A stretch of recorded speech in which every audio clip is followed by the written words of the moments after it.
तो कल हमने शेयर कैपिटल स्टार्ट करा था और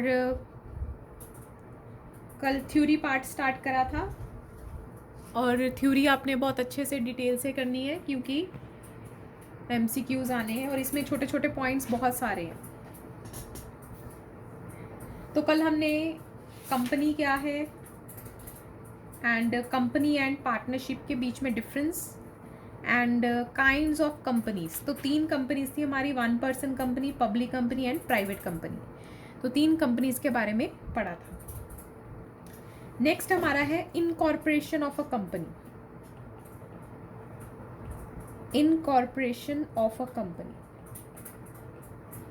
तो इनकॉर्पोरेशन के हमारे इनकॉर्पोरेशन मतलब स्टार्टिंग अ कंपनी। तो अगर आपने कोई कंपनी स्टार्ट करनी है तो उसको ऐसे नहीं कि आपकी मर्जी हुई आपने कंपनी स्टार्ट करनी और स्टार्ट कर दी, ऐसा नहीं होता।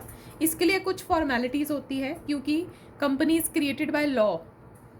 आप नहीं क्रिएट करते, लॉ क्रिएट करता है। आपको उसके पास जाके पहले रिक्वेस्ट करनी पड़ती है, कुछ फॉर्मेलिटीज़ हैं वो कंप्लीट करनी है, then only you can start a company. तो यहाँ पर हमारे 4 स्टेजेस इन्वॉल्व है। सबसे पहले प्रमोशन, देन इनकॉर्पोरेशन और रजिस्ट्रेशन। इसको इनकॉर्पोरेशन मतलब रजिस्ट्रेशन, देन कैपिटल सब्सक्रिप्शन,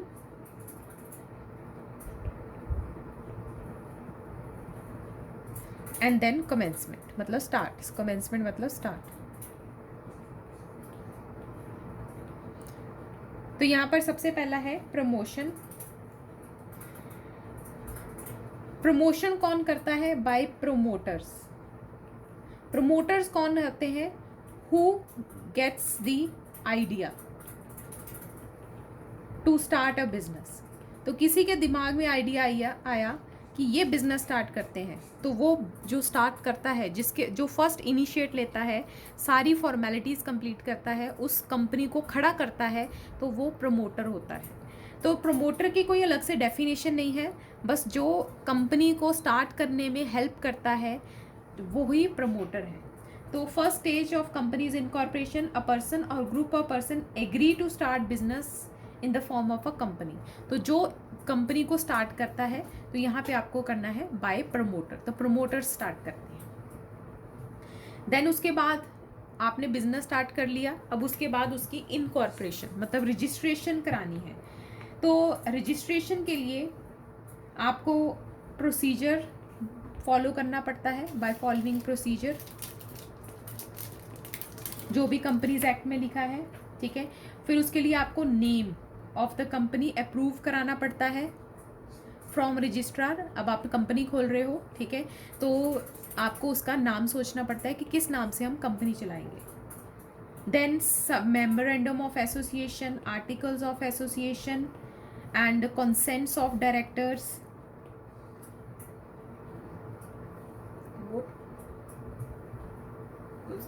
खोली पे आएगा, एंड प्लस डेक्लरेशंस। तो ये कुछ फॉर्मेलिटीज़ हैं जो आपको सबमिट करानी है।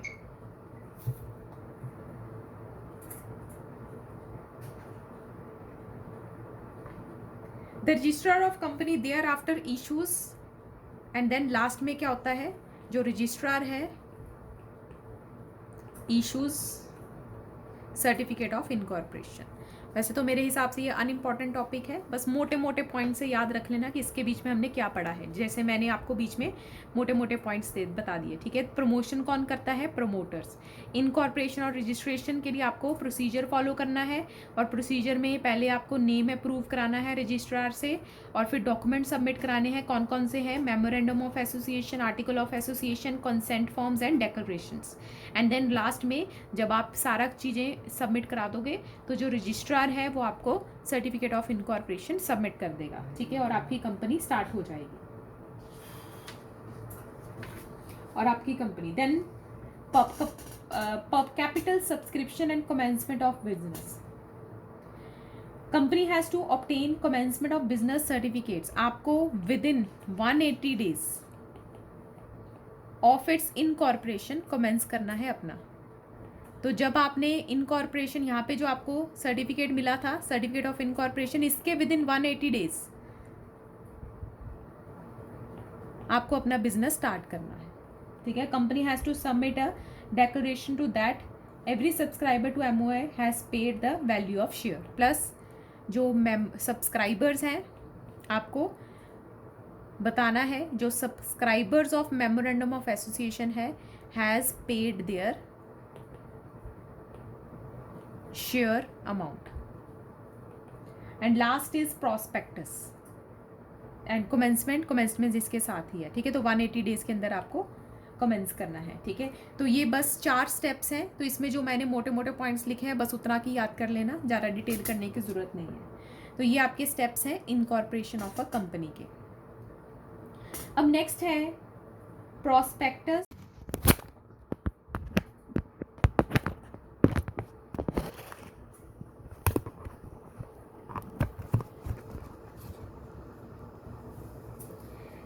तो नेक्स्ट आपका है prospectus, minimum subscription and preliminary expenses. तो प्रॉस्पेक्टस, अब जैसे आप स्कूल में जाते हो, आपने स्कूल में एडमिशन लेनी है, तो आप सबसे पहले स्कूल का प्रॉस्पेक्टस ही लेते हो। अब प्रॉस्पेक्टस क्या होती है? इन्फॉर्मेशन। तो जिस स्कूल में आप एडमिशन ले रहे हो उसके बारे में सारी डिटेल उस प्रॉस्पेक्टस में होती है, ठीक है।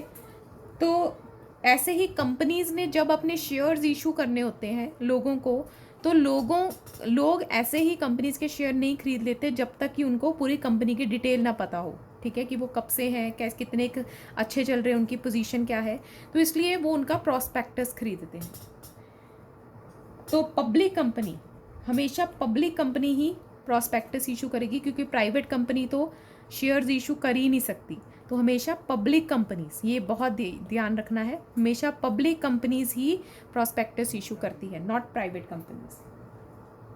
अ public company issues a prospectus called document called prospectus in which terms and issues, इसके बीच में सारी terms and issues, terms and conditions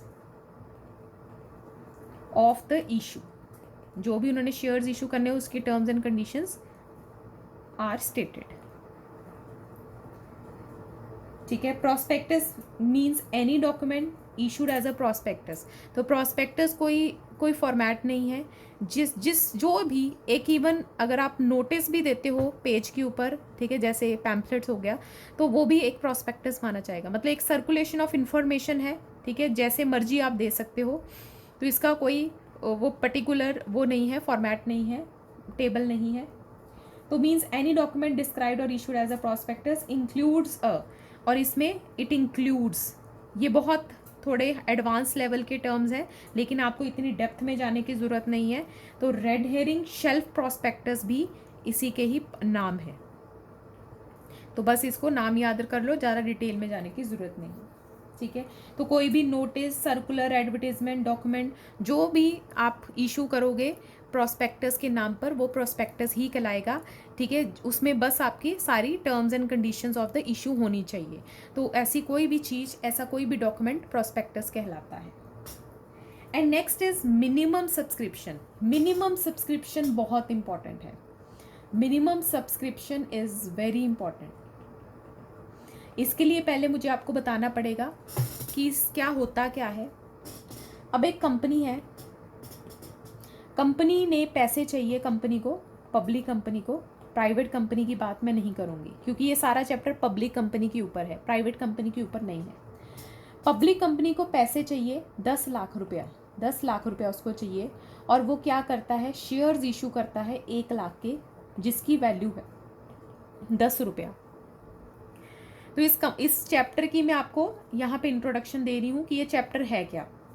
तो सबसे पहले आपको बताया जाएगा कि एक कंपनी है जिसको पैसे चाहिए और वो उसके लिए शेयर्स इशू कर रहे हैं to the public. 1 lakh shares हैं, 10 रुपये की उसकी कीमत है। अब जब भी कंपनी शेयर्स इशू करती है तो इसका मतलब ये नहीं कि 10 रुपये वो सीधे मंगवा लेगी, ठीक है, नहीं, वो इसको टुकड़े में मंगवाती है, इंस्टॉलमेंट में मंगवाती है। तो सबसे पहले वो लोगों को बोलती है कि अप्लाई करो, जिसको हम बोलते हैं एप्लीकेशन मनी। तो लोग हमारी कंपनी में शेयर्स के लिए अप्लाई करेंगे। पहले जो कंपनी है प्रॉस्पेक्टस इशू करती है, ठीक है, उस प्रॉस्पेक्टस को देख के फिर लोग आते हैं और कंपनी को अप्लाई करते हैं।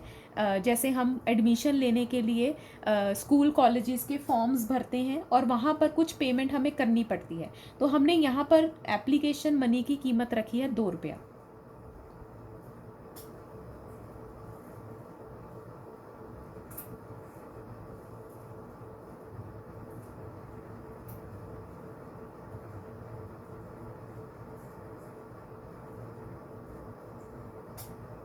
तो जिन ने हमारे शेयर्स खरीदने हैं वो हमें 2 रुपया देता जाएगा। जो भी पब्लिक हमारे शेयर्स में इंटरेस्टेड है, तो हमारे शेयर्स को अप्लाई करने के लिए उसे हमें 2 रुपया देना पड़ेगा। अब हमारे पास लोगों के पैसे आने शुरू हो गए 2-2 रुपये के हिसाब से, ठीक है। अब जिन लोगों को भी जिन लोगों ने भी शेयर्स अप्लाई करे हैं, हम आगे अब उनको शेयर अलॉट करते हैं, ठीक है। सबसे पहले हम प्रॉस्पेक्टस इशू करते हैं। फिर उसके बाद जो पब्लिक है they apply for companies shares. तो पब्लिक जो है कंपनी के शेयर के लिए अप्लाई करती है और फिर जो कंपनी है अलॉट करती है शेयर, अलॉट शेयर। और जब वो अलॉट शेयर करती है फिर अगेन कुछ पैसे मंगवाती है जिसको बोलते हैं अलॉटमेंट मनी। तो 3 रुपया इन्होंने, कंपनी खुद ही डिसाइड करती है कितने रुपए होएगी अलॉटमेंट मनी। फिर उसके बाद हमने अभी तक 5 रुपये मंगवाए हैं, हमने टोटल 10 रुपये मंगवाने हैं, तो अभी भी 5 रुपये पड़े हैं। फिर वो क्या करती है, कॉल्स में धीरे धीरे जैसे जैसे कंपनी को ज़रूरत पड़ती है पैसों की, फर्स्ट कॉल सेकंड कॉल, लोगों को कॉल करती है जिनको उन्होंने शेयर अलॉट करे हैं एंड मेक कॉल्स, ठीक है। तो 3 रुपया फर्स्ट कॉल पे मंगवाती है और फिर 2 रुपया, तो टोटल अपने 10 रुपया कंप्लीट करती है। हमें ये सारी इन्फॉर्मेशन को जर्नल एंट्रीज में उनको शो करना है। तो यही आपका चैप्टर है। आपको बताया जाएगा इतने शेयर्स हैं, इतने रुपए का शेयर है, और फिर पहले कंपनी ने एप्लीकेशन मनी मंगवाई, फिर अलॉटमेंट शेयर, फिर फर्स्ट कॉल मंगवाई, फिर सेकंड कॉल मंगवाई, ठीक है। फिर पैसे आने शुरू हुए। कुछ लोग होंगे जिन्होंने पैसे नहीं दिए, कुछ लोग होंगे जिन्होंने एडवांस दे दिया। तो ये स्टोरी है पूरे चैप्टर की। तो इन स्टोरीज को हमें जर्नल एंट्रीज में कन्वर्ट करना है, ठीक है। अब हम आते हैं मिनिमम सब्सक्रिप्शन। तो इसमें मिनिमम सब्सक्रिप्शन का क्या रोल है। जब लोग आपके शेयर्स के लिए अप्लाई करते हैं उसको हम बोलते हैं सब्सक्रिप्शन। सब्सक्राइब कर रहे हैं लोग, सब्सक्राइब कर रहे हैं शेयर्स को, तो उसको हम बोलते हैं, सेकंड स्टेप को बोलते हैं सब्सक्रिप्शन, ठीक है। तो public apply for companies share मतलब सब्सक्रिप्शन। अब जब भी कंपनी शेयर्स इशू करती है तो हमारा लॉ कहता है मिनिमम 90% शेयर्स लोगों ने सब्सक्राइब करे होने चाहिए। मतलब 90,000 शेयर्स के ऊपर लोग इंटरेस्ट होंगे। अगर आपके शेयर्स 90,000 से कम लोगों ने इंटरेस्ट शो करा तो आपको सारे के सारे पैसे, क्योंकि ये जो 2 रुपया है, जिन्होंने भी अप्लाई करे होंगे 2 रुपया तो आपको दिया होएगा, ठीक है। तो एट प्रेजेंट आपके पास 90,000 इंटू 2 रुपया 1,80,000 रुपया आया हुआ है। लेकिन अगर आपके जो पैसे हैं, ये जो शेयर है 90,000 से कम आए तो आपको ये सारे पैसे रिफंड करने पड़ेंगे। उसके बाद आप आगे के स्टेप्स नहीं कर पाओगे, आपको लोगों के पैसे वापस करने पड़ेंगे। तो ये होती है मिनिमम सब्सक्रिप्शन। तो जब भी कंपनी शेयर्स अलॉट करती है, शेयर्स पब्लिक को इशू करती है, तो मिनिमम 90% शेयर्स पब्लिक सब्सक्राइब करने चाहिए। अगर 90% से नीचे लोग सब्सक्राइब करते हैं तो कंपनी को उनके पैसे वापस करने पड़ेंगे। Company can not continue with the subscription, ठीक है। उसके बाद वो शेयर्स नहीं बांट पाएगी, लोगों से पैसे नहीं ले पड़ेंगे, ठीक है। तो आपका मिनिमम सब्सक्रिप्शन कितना है, 90%। तो ये आपको याद रखना है 90%। तो इसमें आपका क्या लिखा है, और आपको सेक्शन भी याद रखना है, section 39(1) of companies act 2013। Minimum subscription is the amount stated in the prospectus that must be subscribed and amount payable on application for the amount stated as minimum subscription. SEBI, the regulatory authority for listed company. तो ये 90% किसने बताया हमें? SEBI ने. तो SEBI ने कहा है that a company must receive minimum subscription of 90% of the shares issued for subscription. Allotment से पहले 90%. तो आपको ये याद रखना है, इसमें ये याद रखना है कितनी मिनिमम सब्सक्रिप्शन है. 90% ऑफ द शेयर्स इशू. और अगर in case of public issue unless 90% of sum payable on application money is received, share can not be allotted. तो अगर आपकी subscription, if subscription is less than 90%, फिर आपको क्या करना है? Then shares can not be allotted. Shares can not be allotted. और अगर आपने एप्लीकेशन मनी रिसीव करी हुई है तो with in 15 days refund money. With in 15 days refund money. तो अगेन ये सेकंड पॉइंट है जो आपको याद रखना है. कितने दिनों के अंदर अंदर आपको पैसे वापस करने पड़ेंगे जो लोगों से आपने लिए हैं? 15 दिन के अंदर अंदर.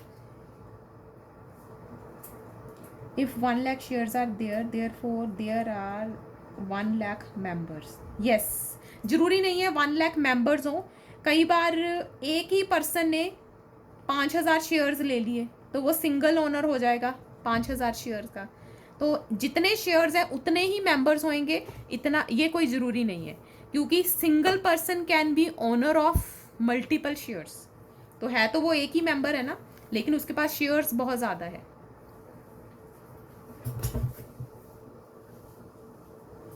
And last is preliminary expenses. Preliminary expenses किसको बोले जाते हैं? अब आपकी कंपनी स्टार्ट करने से पहले बहुत सारे खर्चे करने पड़ते हैं इनकॉर्पोरेशन के. ठीक है, जैसे लीगल एक्सपेंसेस हो गए, रजिस्ट्रेशन करवानी पड़ती है, रजिस्ट्रेशन करानी पड़ती है. पब्लिक इशू के एक्सपेंसेस, जो आप शेयर इशू कर रहे हो उसके खर्चे आपको करने पड़ते हैं. ठीक है, तो ये सब खर्चे बिफोर स्टार्ट ऑफ कंपनी, इसलिए इसका नाम है प्रीलिमिनरी एक्सपेंसेस. तो आपको कंपनी स्टार्ट करने से पहले ये खर्चे करने पड़ते हैं, तो इसीलिए इसका नाम है प्रीलिमिनरी एक्सपेंसेस. तो कभी अभी कंपनी स्टार्ट नहीं हुई है लेकिन खर्चे शुरू हो गए हैं, तो वो आपके प्रीलिमिनरी एक्सपेंसेस हैं.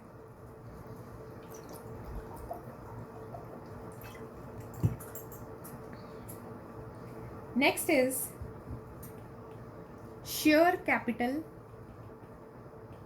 Of a company. Share capital of a company. तो share capital means amount company receive toward share capital from issue of both. तो कंपनी जो है इशू करती है, हमारे 2 तरह के शेयर होते हैं, equity shares and preference shares. आगे इसकी डिटेल आएगी, equity shares and preference shares.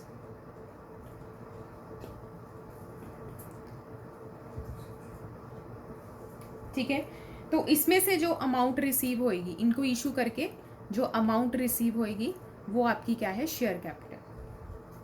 तो share is a unit in which capital of a company is divided. तो अगर पूछा जाए शेयर क्या है, तो it is a unit in which capital of the company is divided. तो हमारी जो इक्विटी शेयर कैपिटल है वो जो छोटे हिस्सों में बटी हुई है वो आपकी शेयर कैपिटल है. ई share value has its fair. और जिनके पास ये शेयर्स हैं उनको हम बोलते हैं शेयर होल्डर्स या मेंबर्स. तो जिनके पास शेयर्स हैं उनको शेयर होल्डर्स बोला जाता है. ठीक है, एंड देन 9.7 पेज पे आपके आ जाते हैं classes of shares. Classes of shares. तो कौन कौन से टाइप्स ऑफ शेयर्स हैं आपके? अभी मैंने बताया preference shares and equity shares. अब सबसे पहले प्रेफरेंस शेयर्स क्या होते हैं? इनके पास 2 राइट होते हैं, 2 प्रेफरेंसेस होती हैं. ठीक है, 2 एडिशनल राइट्स होते हैं। पहला, राइट टू रिसीव डिविडेंड, इनको डिविडेंड मिलता ही मिलता है, ठीक है, तो फिक्स्ड अमाउंट है, डिविडेंड मिलता ही मिलता है। और दूसरा, रीपेमेंट ऑफ कैपिटल, इनके जो पैसे हैं, इनको जो उधार है वो सबसे पहले पे ऑफ होता है। इक्विटी शेयर से पहले इनकी प्रेफरेंस है, इसलिए इसका नाम प्रेफरेंस शेयर्स है। इनको प्रेफरेंस दी जाती है, डिविडेंड के टाइम भी इनको प्रेफरेंस दी जाती है, एंड जब कैपिटल रीपे करनी है, उनके पैसे वापस करने हैं, तब भी इनको पहले वापस करे जाते हैं, इक्विटी शेयर होल्डर्स को बाद में करे जाते हैं, ठीक है। तो ये आपको दो राइट्स इनके याद रखने हैं विच इज़ इंपॉर्टेंट, इनको dividend and repayment of capital. दूसरा है क्लासेस ऑफ प्रेफरेंस शेयर्स। अब जो प्रेफरेंस शेयर्स हैं इनकी आगे क्लासेस हैं, काइंड्स हैं, ठीक है, नाम याद रख लो, बहुत है। तो सबसे पहला है विद रेफरेंस टू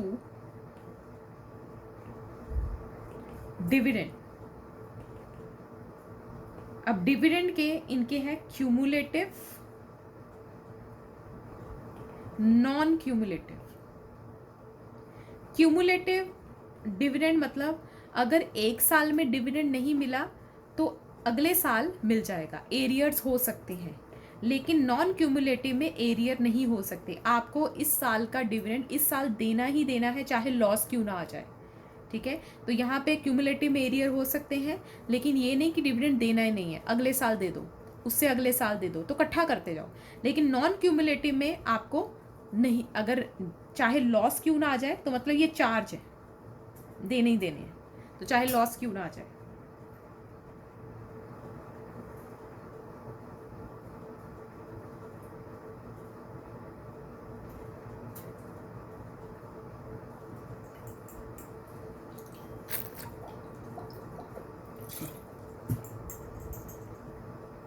तो इनको सिर्फ इस साल का डिविडेंड मिलता है, पिछला नहीं, कोई एरियर नहीं होते इनके।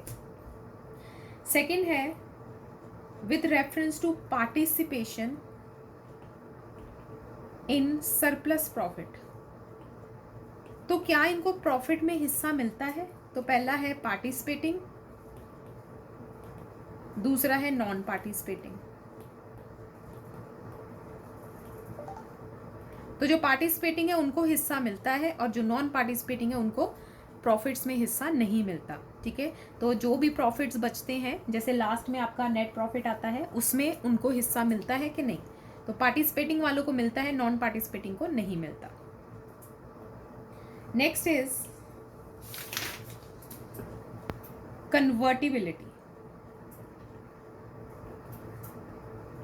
तो इसके अंदर आते हैं कन्वर्टिबल, मतलब कन्वर्ट हो जाते हैं, दूसरे हैं नहीं होते, नॉन कन्वर्टिबल।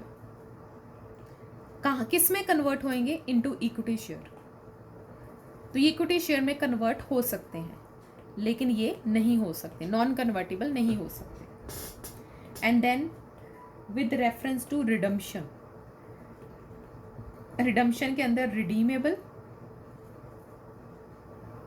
And irredeemable. तो रिडीमेबल मतलब रीपेबल, वापस करने हैं पैसे, ठीक है, एट द टाइम स्पेसिफाइड। तो जो इनका टाइम होएगा उस टाइम पे उनके पैसे वापस कर दिए जाएंगे। इररिडीमेबल मतलब not to be returned during life time of company. तो जब तक कंपनी है तब तक वापस करने की पैसे ज़रूरत नहीं है, लेकिन वाइंडिंग अप के टाइम पे आपको पैसे वापस करने हैं।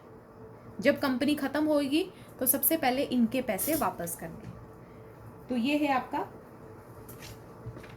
अब नेक्स्ट आता है कि इक्विटी शेयर क्या है। अब जैसे हमने दो लिखे थे, preference shares and equity shares. तो इक्विटी शेयर कौन है? तो जो प्रेफरेंस शेयर्स नहीं है वो इक्विटी शेयर्स हैं, मतलब जिनमें ये क्वालिटीज़ नहीं है, receive dividend, repayment of capital, ठीक है, जिनको इस ऐसी प्रेफरेंस नहीं है, वो इक्विटी शेयर कैपिटल है।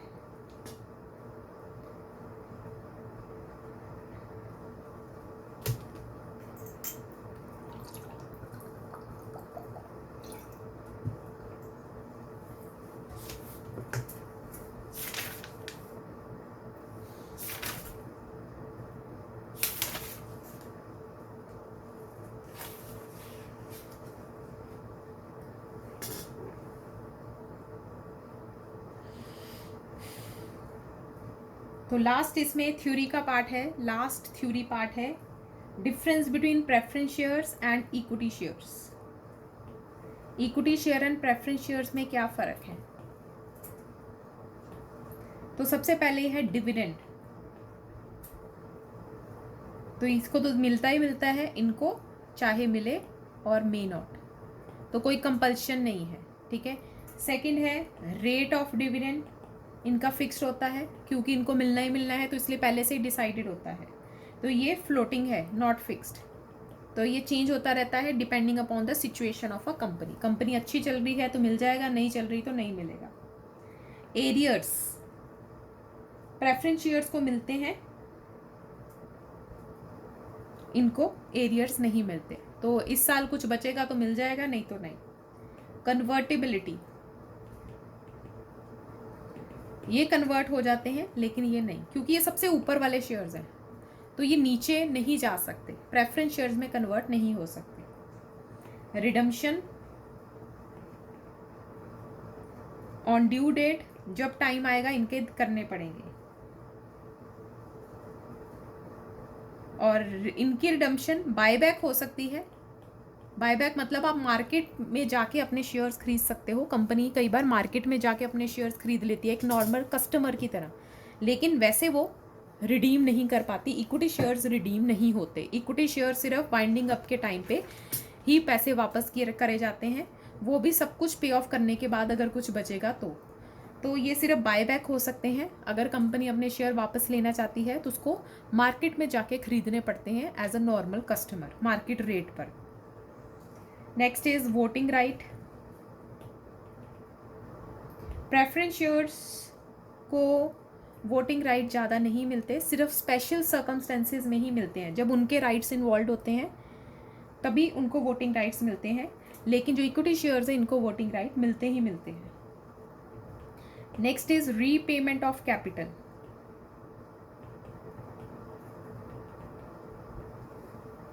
तो इनकी प्रेफरेंस है, इनको पहले पे जाता है, ये लास्ट में पे होते हैं। Participate in management,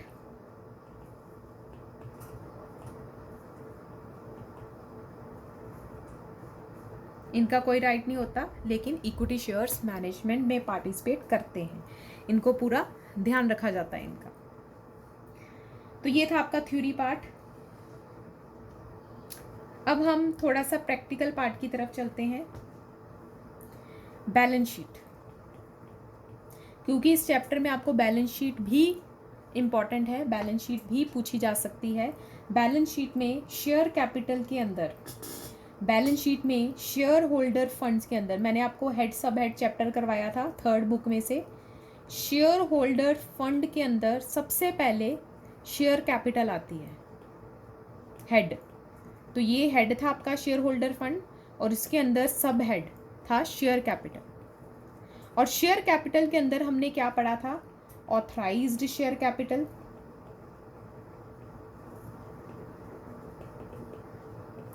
issued share capital and subscribed share capital. 3 share Capitals पढ़ी थी, सब्सक्राइब्ड शेयर कैपिटल। और जो सब्सक्राइब्ड शेयर कैपिटल है, it is again further divided into fully paid up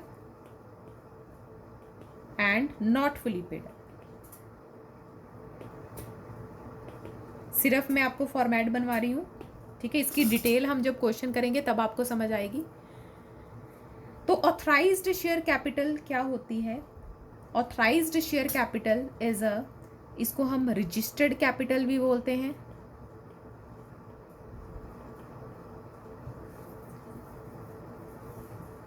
तो ऑथराइज्ड कैपिटल को नॉमिनल कैपिटल भी बोलते हैं।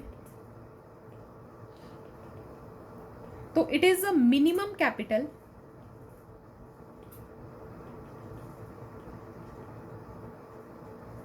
Maximum capital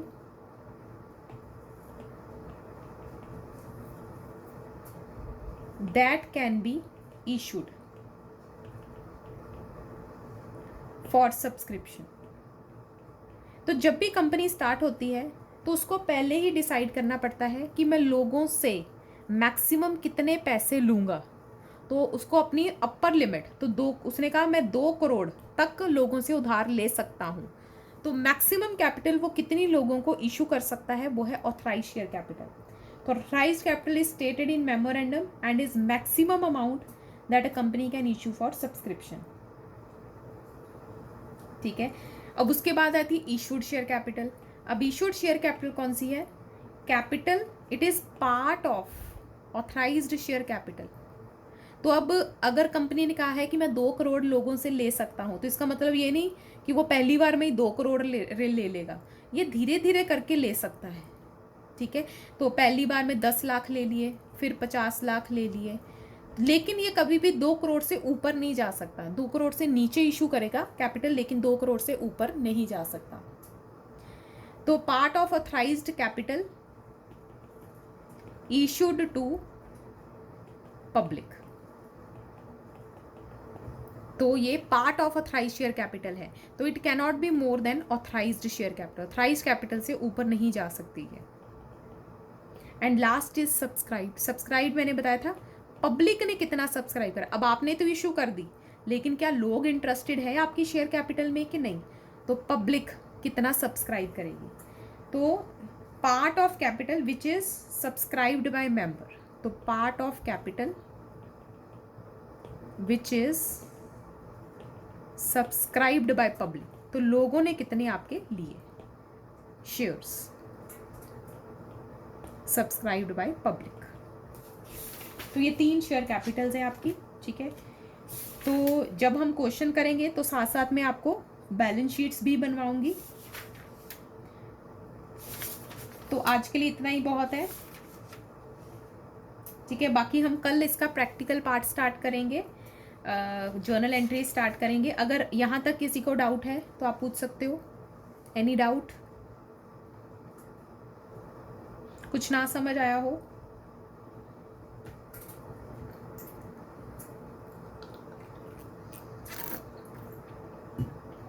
okay, no doubt. तो ये हमारा थ्योरी पार्ट था इस चैप्टर का, लेकिन स्टिल इट इज़ इम्पॉर्टेंट। छोटे छोटे पॉइंट्स हैं इसमें बहुत सारे, तो MCQs के लिए इम्पॉर्टेंट है। तो अब हम कल इसका प्रैक्टिकल पार्ट करेंगे। ठीक है, तो आज की क्लास इतनी ही, तो कल मिलते हैं। Okay, bye bye.